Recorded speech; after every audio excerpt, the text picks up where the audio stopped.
All right, it's Ron Goodall, FightHype.com. I'm here with my man, Kevin Johnson. What's going on, man? I'm good, man. Blessed to be here today. You know what I mean? Still working in the gym.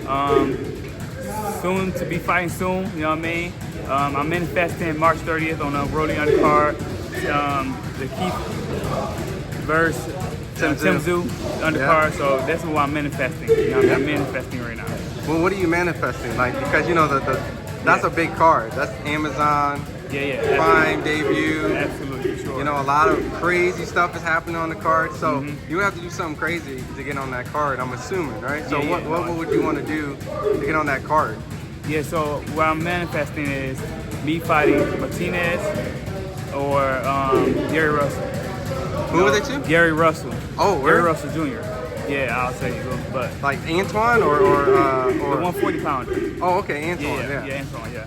So you want Matias or Antoine? Yep. Those are two tough fights right there. They think it's tough. You know what I mean? I've been sparring. I've been getting work in with a lot of.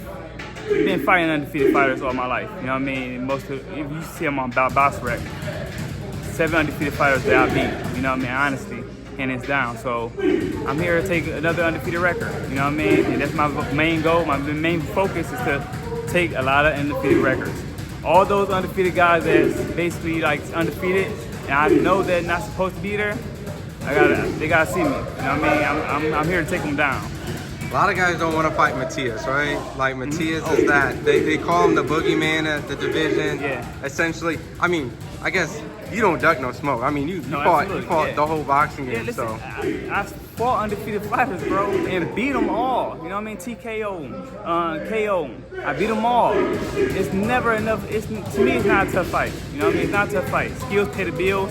If I see when I watch Matias, I see a flaw in his game. You know what I mean? I see a flaw. And I'm here to expose his flaw. And then everybody else is like, oh, he was enough. So I'm here to expose people that's supposed to be undefeated. There's no concern in there, you know, because, you know. So everybody has power, you know what I mean? Everybody has power. Everybody do something that's good. Everybody has a skill that they know that they have, right? But me, I can adapt. That's one thing about me, I can adapt. You know what I mean? Once again, I don't think he can adapt. You know what I mean? But let's wait and see. Let's find out if he can. You know. You know, when you seen his last fight on the David Benavidez card, right? Yeah. What did you think about his performance? I was there that fight. His performance, I saw that he was pressuring the guy to break him down, right? And I saw the other opponent, I don't know his name, but Ergashev. What's his name? Ergashev. Okay, so with him, he is a good boxer. He fast, he powerful, but he just got his wind to just like dissolve. You know what I mean? Because he was so worried about like dodging punches and running. All that plays out in a boxing gym, in the ring. You know what I mean? If you feel like you under pressure and you don't know where to go and you just trying to fight your way out of pressure, you'll get more tired. You know what I'm saying? Just stay relaxed. But he didn't stay relaxed, and that's the result of it. You know, I feel like he was winning a couple rounds, but he just ended up getting broke down. You know what I mean? Because of the pressure. For a lot of fight fans that don't know, I mean, you've been in a ring with Tank, Devin, Crawford, Floyd Mayweather. So, you know, you look at Matias as like, you know, it's just another opponent. Yeah, another opponent. I saw that style in my sparring, in my fights. I saw that style before, you know, and I know how to deal with that style. You know, like one thing about me is you gotta learn how to adapt and switch up, you know, and I'm very excited to go against them, you know what I mean, March 30th, and that's why I'm manifesting. Yeah. So let's get it, let's make it happen. And, you know, contact me, Kevin _ Johnson, contact my coach, contact us, you know what I mean, let us know. I do have to ask, because you brought up the March 30th card with Rolly and Pitbull. You've sparred Rolly before. Yeah. Does Pitbull have a chance in this fight? Or does Rolly have a chance? Because I guess people feel it's 50-50. It's gonna be a tough fight on both of them. You know what I mean? Like it's gonna be a fight, bro. It's gonna be a fight. Honestly, you know what I mean? They both gonna be throwing punches. They both gonna be getting hit. So it depends on who got a better chin that night, you know. That's the way I see it. Like I said, like when fighters need to learn how to switch up and change their game plan. Like Pitbull, Cruz, what he do? He come forward, right? Rolly, he come forward, throw power punches. So it's gonna be a clash of power versus power. You know what I mean? So if somebody can switch up, if somebody can have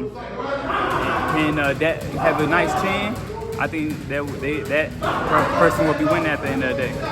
You know, we got to see Barroso, what people call like the older guy that fought Rolly. Yeah. And you know, everyone knows that he got power clearly with the O'Hara Davis fight, and I think it added credit to Rolly's, you know, win against Barroso.